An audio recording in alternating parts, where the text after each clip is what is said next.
dans cette capsule d'Energy Hub avec nous, Monsieur Léoncio Amadazé, président de la African Energy Chamber. Bonjour, monsieur. Bonjour. C'est un plaisir pour nous de vous avoir aujourd'hui. Vous intervenez comme l'un des speakers clés à cette édition et vous évoquez notamment l'harmonisation des prix des produits pétroliers. Oui, tout d'abord, remercier Madame Nathalie pour m'avoir invité à cette édition. Et je me rappelle de la première fois que nous étions au Congo, c'était la première édition, donc pour voir comment tout ça a évolué pendant 3-4 ans. Vraiment, ça fait du plaisir. On voit que c'était une idée qui a été créée pour, disons, faire que l'Afrique centrale coopère entre elles. Donc aujourd'hui, nous sommes ici au Gabon. On vient de Malabo, Guinée équatoriale. Comme vous savez, la Guinée, c'est un pays qui a assez d'expérience dans le gaz et le pétrole. Et je pense que c'est pourquoi nous sommes ici aujourd'hui. Quand on parle de prix harmonisés dans la CEMAC, je pense que c'est une aspiration, c'est une idée. Mais vraiment, il faut se poser la question, est-ce qu'aujourd'hui, dans notre zone, c'est possible de parler de prix harmonisés? Pourquoi je dis ça? C'est parce que d'abord, si on n'a pas une réelle économie intégrée, comment peut-on parler de prix harmonisés? On a des différents systèmes fiscaux.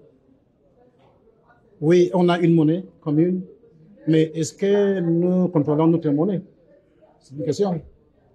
Et puis aussi, on se pose la question, on a une banque centrale qui est la BEAT. C'est comme mon ami NJ a bien remarqué hier soir. Est-ce que notre banque centrale est au service de notre économie? Ou bien c'est le contraire? Ou bien c'est l'économie qui sert vraiment à la banque centrale? Donc aujourd'hui, dans la zone, on a une monnaie, comme je dis d'abord, que nous ne contrôlons pas. Et là, dans notre région, on n'a pas de raffinerie, pour dire. Donc tout ce qui est consommé ici, c'est importé. Et quand vous avez des systèmes fiscaux différents, ce n'est pas possible qu'on parle de prix harmonisés. C'est impossible parce que partenaire ou bien homme d'affaires, ce qu'il fait, c'est de voir comment il gagne l'argent. Donc, s'il y a des taxes différentes dans chaque pays, les prix ne seront jamais harmonisés. Ça, c'est clair. Et qu'est-ce qu'il y a lieu de faire à ce moment-là? C'est vrai qu'on a évoqué un tout petit peu le côté régulateur policies de manière générale, où on estimait que les États étaient un peu réfractaires à des projets comme ceci parce qu'ils pensaient que c'était à eux de financer.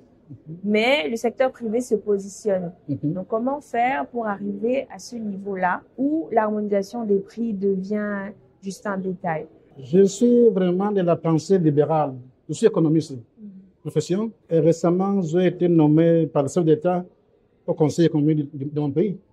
Félicitations. Donc ma pensée, c'est libéral. L'État n'a rien à faire quand on parle de business. C'est-à-dire qu'il faut vraiment libéraliser le marché. Il faut que les hommes d'affaires soient qui poussent l'économie. L'État a une chose à faire, c'est créer des régulations, des lois. C'est tout. Donc, quand vous avez des hommes d'affaires qui tirent de l'économie, vraiment, tout devient un équilibre parce que c'est la compétition qui vraiment dit de marché. C'est pas l'État qui va dicter par le décret qu'un prix soit harmonisé ou non. C'est pas l'État. Donc, il faut laisser que les hommes d'affaires fassent leur travail. Merci à vous, Monsieur Léoncio Amadazé, pour votre expertise une fois de plus. C'était un plaisir de vous avoir dans cette capsule d'Energy Hub. À vous, merci.